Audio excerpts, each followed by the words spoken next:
ഫ്രാൻസിൽ ഭീകരാക്രമണം 70ഓളം പേർ കൊല്ലപ്പെട്ടു, 100ലേറെ പേർക്ക് പരുക്കേറ്റു. വിവരങ്ങളും വിശദാംശങ്ങളുമായി ന്യൂസ് ഡെസ്കിൽ നിന്നും അഭിലാഷ് കടക്കൽ ചേരുന്നു. അഭിലാഷ്, എങ്ങനെയായിരുന്നു ഭീകരാക്രമണം? ആരെങ്കിലും ആക്രമണത്തിന്റെ ഉത്തരവാദിത്തം ഏറ്റെടുത്തിട്ടുണ്ടോ? അക്രമികളെ പോലീസിന് വധിക്കാനായോ? അജിംഷാദ്, ഇന്ത്യൻ സമയം ഇന്നലെ അർദ്ധരാത്രിയോടെയായിരുന്നു ഫ്രാൻസിനെയും ലോകത്തെയും നടക്കിയ ഭീകരാക്രമണം ഉണ്ടായത്. ഒരു ട്രക്കിൽ ഫ്രാൻസിന്റെ ദേശീയ ദിനാഘോഷ ചടങ്ങുകൾ നടക്കുന്നതിനിടയിൽ ഒരു ട്രക്കിൽ എത്തിയ അക്രമികൾ ജനക്കൂട്ടത്തിന് നേരെ ഈ ട്രക്ക് ഓടിച്ച് കയറ്റുകയായിരുന്നു. ഒപ്പം ഈ ട്രക്കിലുണ്ടായിരുന്ന ഡ്രൈവർ ജനങ്ങൾക്ക് നേരെ നിറയൊഴിക്കുകയും ചെയ്തു, വെടിവെക്കുകയും ചെയ്തു. ഈ ആക്രമണത്തിലാണ് ഏതാണ്ട് 76ഓളം പേർ മരിച്ചു എന്നാണ് നമുക്ക് ഒടുവിൽ കിട്ടുന്ന വിവരം.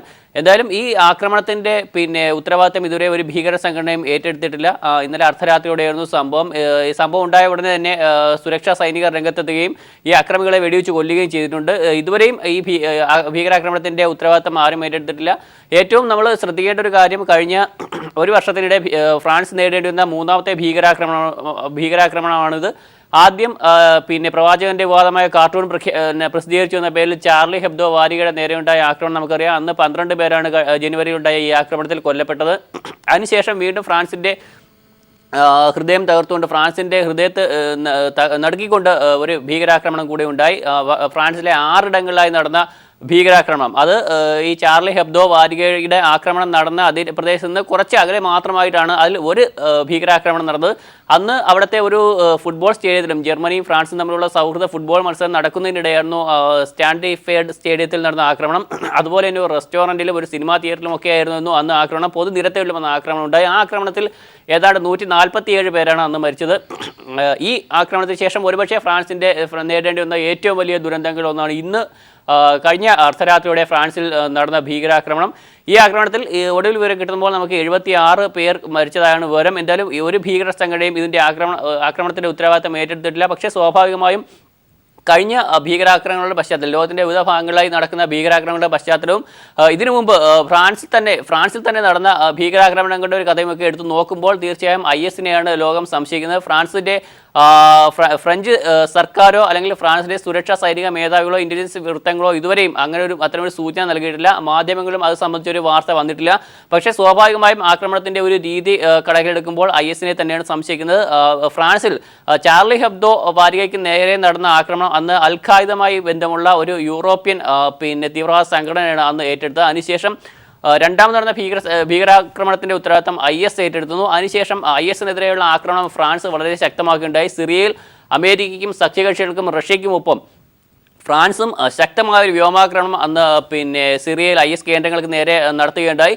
അതിനുശേഷം IS-ന്റെ ഭീഷണി യൂറോപ്പിലെയും അമേരിക്കയെയും യൂറോപ്യൻ രാജ്യങ്ങളെയും റഷ്യയും ലക്ഷ്യമാക്കി നിരവധി തവണ IS-ന്റെ ഭീഷണികൾ ഉണ്ടായിരുന്നു. പക്ഷേ സമാനമായ ആക്രമണങ്ങൾ പിന്നീട് IS-ൻ്റെതായ ആക്രമണങ്ങൾ പിന്നീട് ലോകത്തെങ്ങും നടന്നില്ല. പക്ഷേ ഇംഗ്ലണ്ടിനെതിരെയും ഫ്രാൻസിനെതിരെയും 7 നിമിഷം ഒരു ആക്രമണം ഉണ്ടായേക്കാം എന്നൊരു പ്രതീതി അന്ന് മുതൽ തന്നെ IS സൃഷ്ടിച്ചിരുന്നു.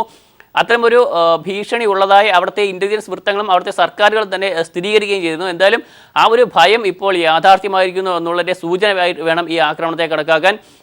വൻ ആക്രമണം തന്നെയാണ് നടന്നത്. കൃത്യമായ ഒരു പ്ലാനിങ്ങോടെ, വ്യക്തമായ ഒരു ആസൂത്രണത്തോടെ തന്നെയാണ് ഈ ആക്രമണം നടത്തിയിരിക്കുന്നത്.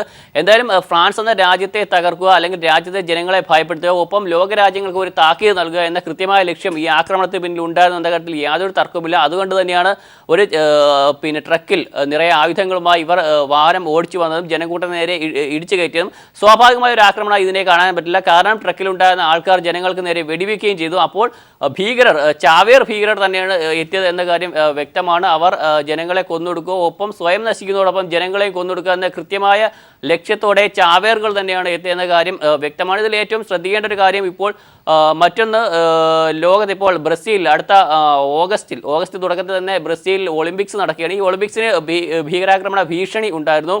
അത് സംബന്ധിച്ച് അതിൻ്റെ പശ്ചാത്തലത്തിൽ ബ്രസീലിൽ ഒളിമ്പിക്സിന് എത്തുന്ന വിവിധ രാജ്യങ്ങളിലെ ടീമുകൾക്കും ഒളിമ്പിക്സ് മത്സരങ്ങൾ നടക്കുന്ന സ്റ്റേഡിയത്തിനുമെല്ലാം കനത്ത സുരക്ഷാ സംവിധാനങ്ങൾ ഏർപ്പെടുത്തുകയും ചെയ്തു. അത്തരമൊരു പശ്ചാത്തലത്തിൽ ബ്രസീലിലെ ആഭ്യന്തര മന്ത്രി തന്നെ ഒരു പ്രസ്താവന നടത്തുകയുണ്ടായി.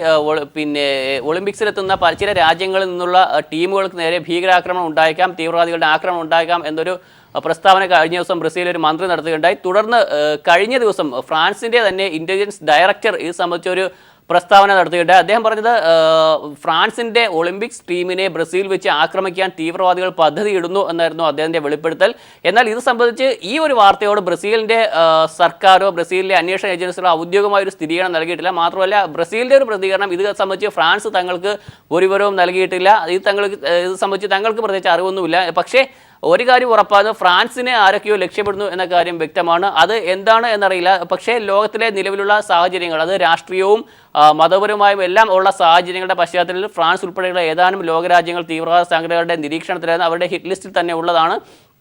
അതുകൊണ്ട് തന്നെ ഇംഗ്ലണ്ടിലും ഫ്രാൻസിലും ആക്രമണം ഉണ്ടായേക്കുമെന്നൊരു ഭീഷണി നേരത്തെ തന്നെ IS ഉൾപ്പെടെയുള്ള ഭീകര സംഘടനകളുടെ ഭാഗത്തുനിന്നും ഉണ്ടായിരുന്നു. അത്തരമൊരു ആ ഒരു ഭീഷണി ഇപ്പോൾ യാഥാർത്ഥ്യമായിരിക്കുന്നു എന്ന് വേണം നമുക്ക് കരുതാൻ. എന്തായാലും ഫ്രാൻസിനെ ഞെട്ടിച്ചുകൊണ്ട് ഒരു തവണ കൂടി ആക്രമണം ഉണ്ടായിരിക്കുന്നു. ചാർലി ഹെബ്ദോ വാരികയ്ക്ക് നേരെ ഉണ്ടായ ആക്രമണം ലോകത്തെ ഞെട്ടിച്ച ആക്രമണമായിരുന്നു. ലോകമെമ്പാടും നിന്നും അതിനെതിരെ ശക്തമായ പ്രതികരണം ഉണ്ടാവുകയുണ്ടായി. അതിനുശേഷമാണ് ഏറ്റവും വലിയ ഫ്രാൻസ് ഇന്നോളം കണ്ട ഏറ്റവും വലിയ തീവ്രവാദി ആക്രമണം നടന്നത്. 6 ഇടങ്ങളിലായി നടന്ന തീവ്രവാദി ആക്രമണം, പാരീസിൽ നടന്ന ആ തീവ്രവാദി ആക്രമണത്തിൽ 147 പേർ മരിച്ചു. ഒരുപക്ഷെ അതിനും ശേഷം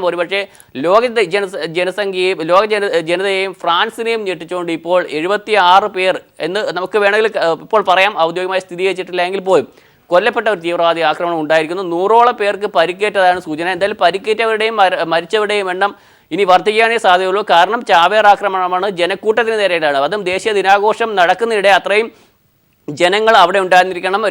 രാജ്യത്തിൻ്റെ ദിനം ആകുമ്പോൾ, ദേശീയ ദിനമാകുമ്പോൾ തീർച്ചയായും ഒരു വലിയ ആഘോഷ ചടങ്ങുകൾ തന്നെയായിരിക്കണം. അവിടെ VIP ഉണ്ടായിരിക്കണം. മന്ത്രിമാരും സർക്കാർ ഉദ്യോഗസ്ഥരും ഒഫീഷ്യൽസും മറ്റ് പോലീസ് ഉന്നത ഉദ്യോഗസ്ഥരും എല്ലാവരും അവിടെ ഉണ്ടായിരിക്കണം. അത് സംബന്ധിച്ച വിവരങ്ങൾ നമുക്ക് ഇപ്പോഴും ലഭ്യമല്ല. ഇതിൻ്റെ വിശദാംശങ്ങൾ പുറത്തു വരുന്നേ ഉള്ളൂ. എന്തായാലും ഇപ്പോൾ തീർച്ചയായും ഒരു വലിയ ഭീകരാക്രമണം തന്നെയാണ് നടന്നിരിക്കുന്നത്. ഏതാണ്ട് 70-ലേറെ പേർ കൊല്ലപ്പെട്ടിരുന്നു. ഇതുവരെയും ഒരു സംഘടനയും ഇതിൻ്റെ ഉത്തരവാദിത്തം ഏറ്റെടുത്തിട്ടില്ല. ഏത് സംഘടനയാണ് ഇതിൻ്റെ ഉത്തരവാദിത്തം ഏറ്റെടുക്കുന്നത് എന്ന് സംബന്ധിച്ച് ഇപ്പോൾ നമുക്കിനി കാത്തിരിക്കേണ്ടതുണ്ട്. ISO അതുപോലെയുള്ള IS അല്ലാതെ മറ്റേതെങ്കിലും സംഘടന ഇതിന് പിന്നിൽ പ്രവർത്തിക്കാനുള്ള സാധ്യത വളരെ കുറവാണ്. എന്തായാലും ഫ്രഞ്ച് സർക്കാരിൻ്റെ ഭാഗത്തു നിന്ന് ഔദ്യോഗികമായി യാതൊരു സ്ഥിരീകരണവും ഉണ്ടായിട്ടില്ല. മറ്റ് അന്വേഷണ ഏജൻസികളോ മറ്റേതെങ്കിലും ലോക രാജ്യങ്ങളുടെ ഇൻ്റലിജൻസ് ഏജൻസികളോ അത്തരം സംബന്ധിച്ച് യാതൊരു വിവരവും ഇതുവരെയും നൽകിയിട്ടില്ല. എന്തായാലും ഈ ഭീകരാക്രമണം ഇപ്പോൾ സംഭവിച്ചിരിക്കുന്നു. ഈ ഭീകരാക്രമണത്തിൽ ഒടുവിൽ വിവരം കിട്ടുമ്പോൾ 76 പേർ എങ്കിലും കൊല്ലപ്പെട്ടിരിക്കാം എന്നാണ് അനൗദ്യോഗികമായ സൂചനകൾ. അജിംഷാദ്. ശരി, അഭിലാഷ് കടക്കിലാണ് വിവരങ്ങൾ നൽകിയത്. ഫ്രാൻസിൽ വീണ്ടും ഭീകരാക്രമണം, 2 തീവ്രവാദികളെയും പോലീസ് വധിച്ചു. എന്നാൽ 76ഓളം പേരാണ് കൊല്ലപ്പെട്ടിരിക്കുന്നത്. ഏറ്റവും പുതിയ കണക്കനുസരിച്ച് 100-ലേറെ പേർക്ക് പരിക്കുമേറ്റു. വിശദാംശങ്ങളാണ് അഭിലാഷ് കടക്കിൽ നൽകിയത്.